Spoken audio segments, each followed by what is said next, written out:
사도행전 7장 51절에서 60절까지 하나님의 말씀 교독하도록 하겠습니다. 사도행전 강의 60번째 시간입니다. 하나님의 말씀입니다. 목이 곧고 마음과 귀에 할례를 받지 못한 사람들아, 너희도 너희 조상과 같이 항상 성령을 거스르는도다. 너희 조상들이 선지자들 중에 누구를 박해하지 아니하였느냐?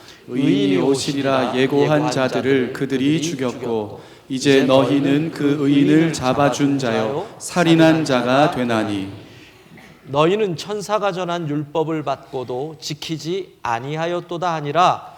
그들이 이 말을 듣고 마음에 찔려 그를 향하여 이를 갈거늘 스데반이 성령 충만하여 하늘을 우러러 주목하여 하나님의 영광과 및 예수께서 하나님 우편에 서신 것을 보고 말하되 보라, 하늘이 열리고 인자가 하나님 우편에 서신 것을 보노라 한데, 그들이 큰 소리를 지르며 귀를 막고 일제히 그에게 달려들어 성 밖으로 내치고 돌로 칠세 증인들이 옷을 벗어 사울이라 하는 청년의 발 앞에 두니라. 그들이 돌로 스데반을 치니 스데반이 부르짖어 이르되 주 예수여 내 영혼을 받으시옵소서 하고 무릎을 크게 불러 불러 이르되 주여 이 죄를 그들에게 돌리지 마옵소서, 이 말을 하고 자니라. 아멘. 여러분들은 사람들이 가까운 사람이든 먼 사람이든 여러분의 잘못을 지적할 때 기분이 어떠신지 모르겠어요. 어떤 반응을 보이시는지요. 잘못이 지적될 때 허허 웃는 분은 그렇게 많지는 않을 겁니다. 일반적으로 사람들은 자신의 잘못이 지적될 때 가장 많은 반응이 시치미를 떼는 거죠. 모르겠는데? 내가 언제? 무슨 말을 하는 거야? 시치미. 예전에 고려시대부터 우리나라에서 이 사냥용 매, 이 해동청이라고 불렸죠. 송골매나 참매와 같은 이 사냥용 매를 키울 때 그 매가 내 것인 것을 표시하기 위해서 꽁지 깃에다가 이름표를 달죠. 태그를 붙인단 말이에요. 그것을 시침이라고 불렀습니다. 매를 키우던 그 사냥꾼들의 마을에 해동청이 많잖아요. 얘가 돌아오다가 자기 집이 아니라 남의 집에 가게 돼요. 혹시 혼돈을 해서. 그러면 이 매를 잡고 욕심이 나서 그 이름표를 떼는 거예요. 그리고 자기 것인 양 하는 것. 그래서 거기서부터 비롯된 말이 시치미를 떼다. 시치미를 떼다. 자기가 하고도 아닌 채 하는 것을 시치미 뗀다. 그러니까 잘못을 지적당했을 때 내가 안 그랬는데요, 나는 모르는 일인데요 라는 반응이 가장 일반적인 반응이에요. 또 다른 반응은 이런 게 있어요. 자신의 잘못을 인정하는데 왜 나만 갖고 그러냐? 나보다 더 잘못한 애들이 얼마나 많은데 너희는 큰 도적은 내버려 두고 진짜 경범죄, 가벼운 죄를 지은 나를 왜 이렇게 괴롭히냐? 이런 반응이 하나 있어요.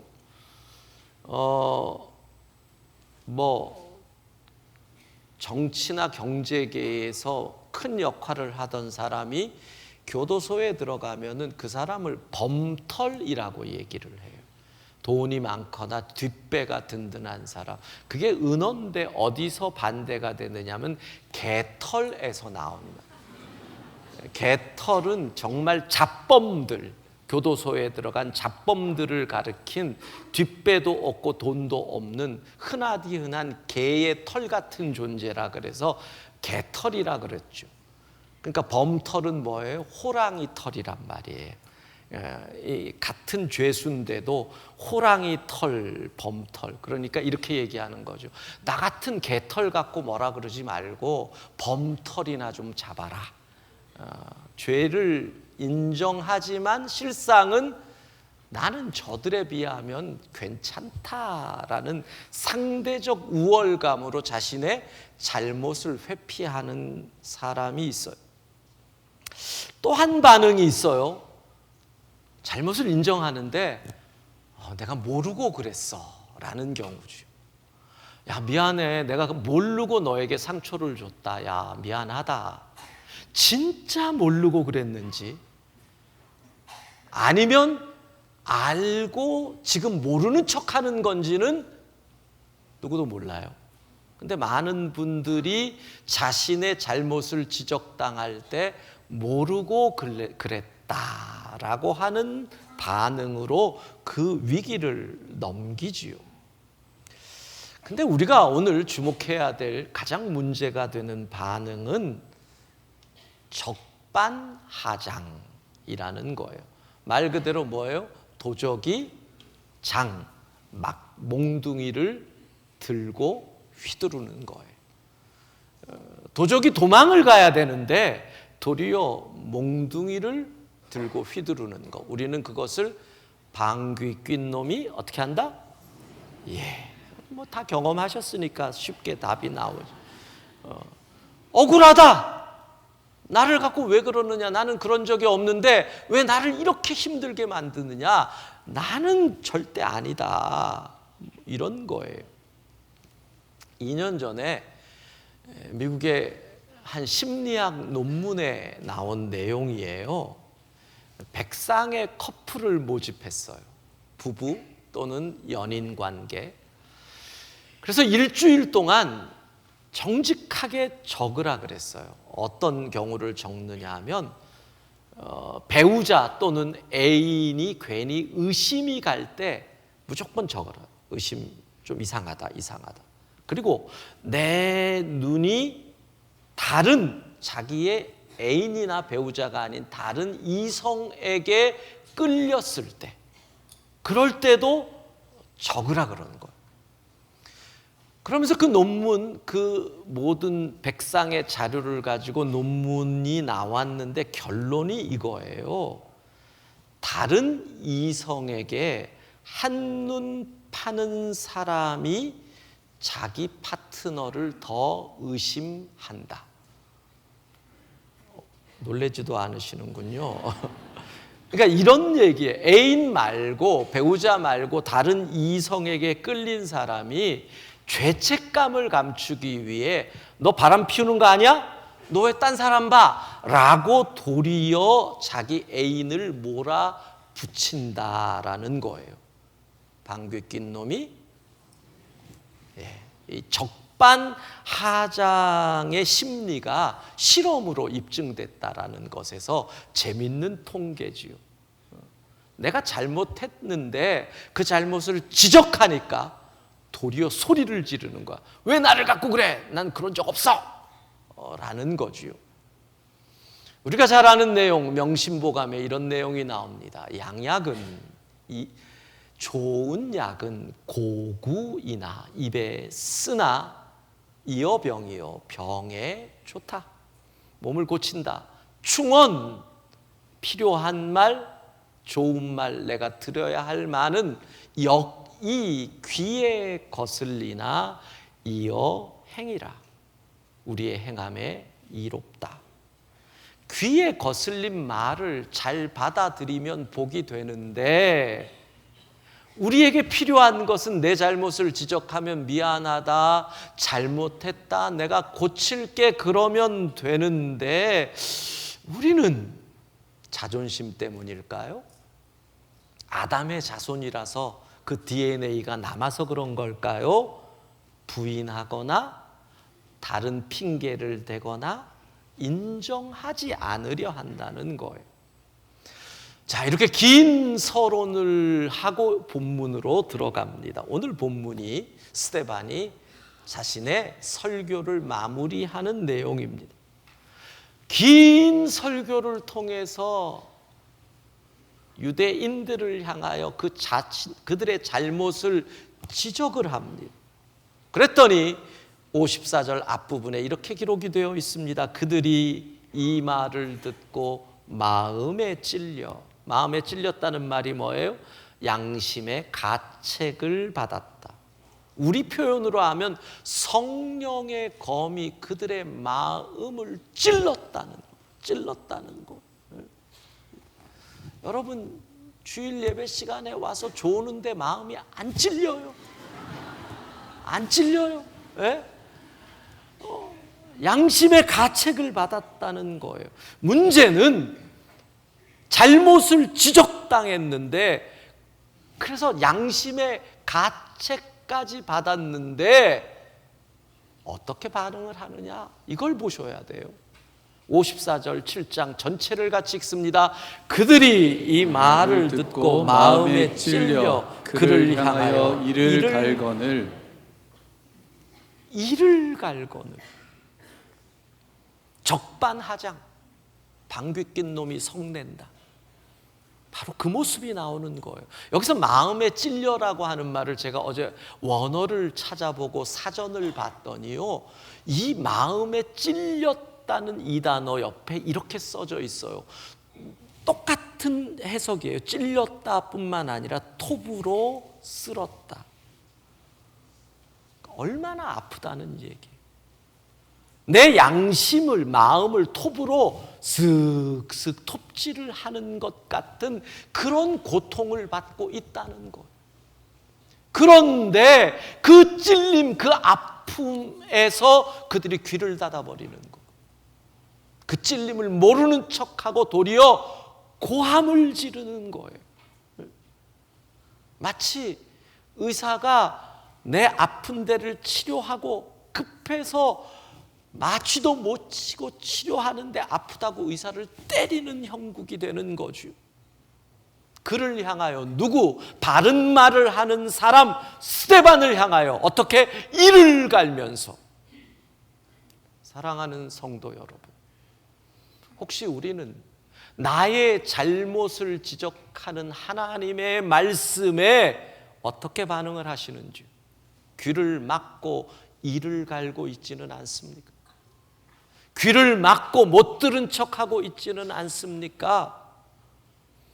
왜 그랬을까요? 스데반은 그들이 그런 반응을 보이는 이유를 세 가지로 설명합니다. 사도행전 7장 51절 같이 읽습니다. 목이 곧고 마음과 귀에 할례를 받지 못한 사람들아, 너희도 너희 조상과 같이 항상 성령을 거스르는도다. 자, 세 가지예요. 목이 곧았다, 마음과 귀에 할례를 받지 못했다, 성령을 거슬렀다. 이 세 가지가 하나님의 말씀이 찔러도 귀를 막고 도리어 이를 갈게 만들었다는 거예요. 구체적으로 설명해 봅시다. 목이 곧았다라는 뜻은 뭐겠어요? 그건 정리하면 교만했다는 얘기예요. 교만해서. 목이 곧아서라고 하는 표현이 출애굽기 33장에 나옵니다. 출애굽기 33장 앞부분은 무슨 내용이냐 하면, 모세가 시내산에 십계명을 받으러 올라갔을 때 이스라엘 백성들이 금송아지를 만들고 우상에게 제사를 지낸 내용이 나옵니다. 하나님이 그들을 징계하시고 그 다음에 33장 1절부터 하나님이 이렇게 말씀하시는 겁니다. 그래, 너희 내가 가나안 적과 꿀이 흐르는 땅으로 보내줄게. 가. 내가 다 보내줄게. 그런데 나는 너희와 동행하지 않을래. 그리고 이렇게 얘기해요. 왜냐하면 너희가 목이 곧은 백성이라서 혹시 내가 너희를 동행하다가 다 죽일까 염려가 된다. 무서운 말씀이에요. 요즘 애들 표현으로 한번 옮겨볼까요? 조금 세게. 너희랑 같이 안 갈래. 이 길 너희랑 같이 가다가 너희가 너무 싸가지가 없어서 내가 너희 손 볼까 걱정이 돼. 싸가지가 없어서. 여기서 목이 곧은 백성이라는 표현이 나오는 거예요. 온 가족이 여행을 가기로 계획을 했어요. 근데 몇 개월 전에 아들이 결혼을 했는데 며느리가 철이 없어요. 그러니까 시어머니가 아이고, 온 가족 여행에 며느리랑 나랑 같이 가면 참 힘들겠다 해서 아들을 불러서 이번 여행에 나는 빠질게. 왜요, 어머니? 그냥 같이 갔다간 내가 제명에 못 살 것 같아서. 철이 없어서, 버릇이 없어서, 잘못 배워서, 싸가지가 없어서. 싸가지, 싹수가 없단 말이죠. 싹수가 없어서, 교만해서. 그러니까 교만한 사람은 하나님이 말씀하셔도 그 말씀을 받아들이지 않는다. 목이 곧다. 두 번째로 스데반은 이렇게 얘기해요. 마음과 귀에 할례를 받지 못해서. 이건 뭐예요? 정리하면 그들의 신앙이 형식적이었다라는 얘기예요. 자, 할례가 뭐예요? 할례는 이스라엘 백성이 하나님의 백성, 하나님의 것이다 라는 표식을, 자기의 몸의 흔적을 남기는 거예요. 남자 아기의 성기의 끝을 잘라서, 표피를 잘라서 거기에 평생 그 흔적을 남기는 것. 근데 생각해 보세요. 유대인들은요, 성경에 따라 피를 생명이라고 여겼어요. 그래서 고기를 먹을 때도 피채 먹지 말라고 돼 있고요. 지금도 예루살렘에 있는 정육점들에 가면 소고기를 파는데 소금을 뿌려서 팔아요. 이유는 피를 빼야 되는 거예요. 자, 생각해 보세요. 태어나고 8일째 되는 날, 어리디 어린 생명이 할례를 행해요. 피를 뿌려요. 그 시절 항생제도 없던 시절, 지혈을 하려고 하는 도구도 약도 없던 시절에 할례를 행한다는 것은 생명을 건다는 것. 그러니까 할례의 표시가 내 몸에 남아 있다라는 것의 의미는 뭐예요? 나는 생명을 버리고 주님의 것이 되었습니다. 이게 놀라운 의미가 있단 말이에요. 그런데 시간이 지나면서 그들은 내가 하나님의 것이다, 내 생명을 하나님께 드렸다라고 하는 할례의 의미는 잊어버리고 내 몸에 남은 흔적만을 자랑하게 됐다는 거예요. 지난주 설교 기억하세요? 지난주 설교에 뭐예요? 예루살렘 성전을 자랑한 유대인들. 성전이 있으니 우리는 적국의 침략을 받아도 멸망하지 않는다. 성전이 있으니 하나님이 우리에게 복을 주신다. 성전이 있기 때문에 우리는 잘 된다. 할례를 받았기에 우리는 할례의 흔적이 있으니 우리는 하나님의 백성이고, 할례의 흔적이 있으니 우리는 아브라함의 후손이고, 할례의 흔적이 있으니 우리는 하나님의 복을 받는다. 할례가 뭔데요? 나는 내 생명을 하나님께 드렸습니다. 나는 하나님의 소유입니다. 하나님의 소유된 자의 삶은 없고 흔적만 자랑하는 형식적인 그리스도인. 그래서 뭐라 그래요? 성전이 없는 이방인들을 향하여 비난을 하는 유대인들, 할례 받지 못한 이방인들이라고 비난하는 유대인들, 그렇게 되어버렸다는 거예요. 여러분, 마음과 귀의 할례를 받아야 하나님의 백성이, 형식적이고 외모만의 그리스도인이 아니라, 할례의 흔적이 무슨 의미가 있겠어요? 내가 집사요, 장로요, 권사라고 하는 직분이 삶이 따르지 못한다면 무슨 의미가 있겠어요? 형식적인 신앙 안 된다. 그 신앙을 가진 자는 하나님이 말씀하셔도 받아들이지 않는다는 것. 세 번째, 스데반은 성령을 거슬렸다. 이걸 정리하면 나의 의를 붙잡았다라는 거예요. 성령을 거슬렀다라는 이 말은 해석하기가 어려워요.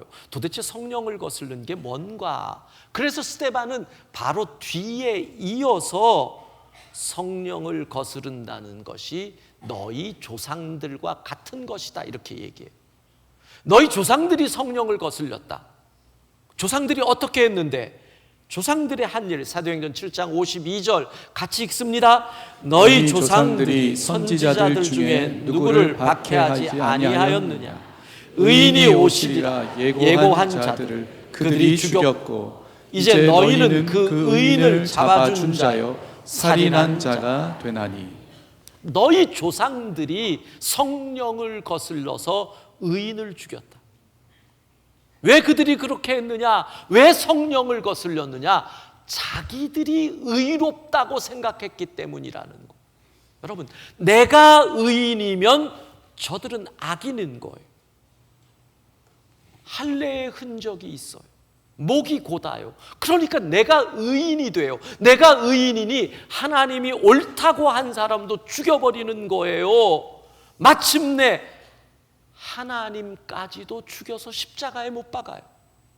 내가 의로우니까. 이것이 성령을 거슬리는 자의 모습이라는 거예요. 내가 옳다 생각하는 자도 하나님의 말씀을 받아들이지 못해요. 자, 오늘 말씀을 머릿속에 그려봅시다. 지금 우리가 지금 산헤드린에 모여 있다고 생각하세요. 머릿속에 그림을. 스데반이 지금 여기서 말씀을 전하는 거예요. 그랬더니 너희가 의인을 죽였어. 그랬더니 막 가슴이 아파요. 양심의 가책이 왔어요. 막 톱으로 써는 것처럼 막 아파요. 그러면 나의 죄가 뭔가? 나의 부족함이 뭔가? 왜 하나님이 나에게 이렇게 아픔을 주시는가? 내가 무엇을 회개해야 할까 해야 되는데 거기서 귀를 막으면서 마음을 닫고 소리를 지르면서 그 아픔을 거부하는 거예요. 그 결과가 뭐예요? 그들의 조상처럼 의인을, 자신들의 죄를 지적하는 의인 스데반을 죽이게 된다는 거예요. 오순절에 마가의 다락방에 성령이 임합니다. 그리고 그 성령의 역사는 이제까지 인류의 역사에 없는 놀라운 기적과 능력이 일어나는데, 바벨탑으로 인해서 뿔뿔이 흩어진 민족과 언어가 성령의 역사로 순간 그 언어가 다시 하나가 되는, 그러니까 우리가 성령의 역사 속에서 하나님의 나라에 갔을 때 일어날 이 일의 맛보기를 보여주는 거죠. 각 나라의 방언으로 복음을 전하는 기적이 일어납니다. 능력이 나타납니다. 그러니까 절기를 지키기 위해서 예루살렘에 모여있던 수많은 이스라엘 디아스포라 유대인들이 신기에서 모였을 때 베드로가 설교를 합니다. 그 설교의 결론이 뭔 줄 아십니까? 너희가 예수님을 십자가에 못 박아 죽였다. 너희가 의인을 죽였다. 너희가 하나님이 보내신 자를 죽였다. 근데 이 설교를 듣고 성경은 그들이 마음에 찔려 양심의 가책을 받았다는 거예요. 아팠다는 거예요. 성령의 검이 찔렀다는 거예요. 톱으로 켜는 것 같은 아픔을 받았어요. 그때 그 아픔 속에서 유대인들은 어떤 반응을 보이는 줄 아세요? 사도행전 2장 37절 같이 읽습니다. 그들이 이 말을 듣고 마음에 찔려 베드로와 다른 사도들에게 물어 이르되 형제들아 우리가 어찌할꼬 하거늘. 우리가 어찌해야 합니까? 우리가 어찌해야 합니까? 하나님, 내가 어찌해야 살 수 있습니까? 이것이 하나님이 원하시는 반응인 줄로 믿습니다. 근데 우리는 우리의 잘못이 지적당하면 성질을 냅니다. 화를 냅니다. 항상 어떤 반응을 해야 할지, 부부간에도 마찬가지예요. 지적당하면 어떻게 하면 될까? 그러면 쉬워지잖아요. 근데 내가 뭘 잘못했다고? 제일 안 좋은 게 이거예요. 너나 잘해. 이러면 이건 끝나는 거. 저희 부모님이 60년을 넘게 같이 사셨잖아요. 저희 부친은 연세가 이제 86이 넘어가시니까 자꾸 원래 연세 드시면 짠맛, 단맛 이런 게 강도가 점점 세져야 되잖아요. 요즘은 커피를 드실 때 맥심에다 물 이렇게 넣고 설탕을 5스푼을 넣으셔요. 그러니까 저희 모친은 평생 그거 갖고 설탕 좀 그만 넣으세요. 설탕 좀 그만 넣으세요. 그러면 거기서부터 꼭 두 분 간에 이게 이제 내가 평생 먹었는데 뭘 지금 갖고 그러냐고. 그래도 건강을 지켜야지. 늙어가지고 아프면 자식들에게 뭐 이러고 그러는 거. 제가 어머니한테 그래요. 어머니, 지금까지 설탕을 그렇게 드셔도 당뇨도 없잖아요. 근데 지금 못 드시게 하면 스트레스로 도리어 암이 생길 수 있으니까 마음껏 드시게 좀 내버려 두세요. 이래요. 그러면 이제 저희 부친이 기분이 좋으셔가지고, 그럼 먹으면 되는데 뭘 여자가 맨날 옆에서 쫑알쫑알 뭐 또 거기서 또 그러면 또 제가 이제 저희 아버지한테, 아버지, 어머니가 그렇게 말씀하시는 건 어머니의 사명이에요. 사명을 감당하는 것을 갖고 뭐라 그러시면 안 돼요. 여러분, 부인이 지적하는 것은 사명인 줄로 믿습니다.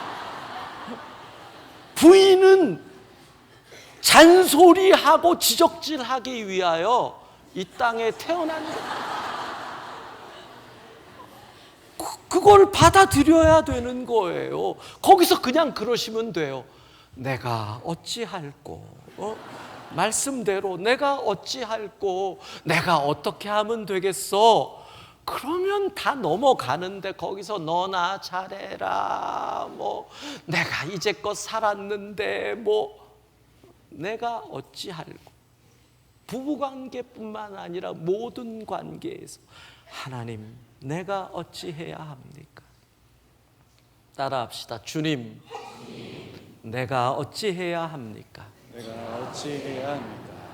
예, 내 가슴이 아플 때 성령님, 내가 어찌해야 합니까? 말씀해 주십시오. 겸손히 아버지의 뜻을 묻는 우리 모두가 되기를 소원합니다.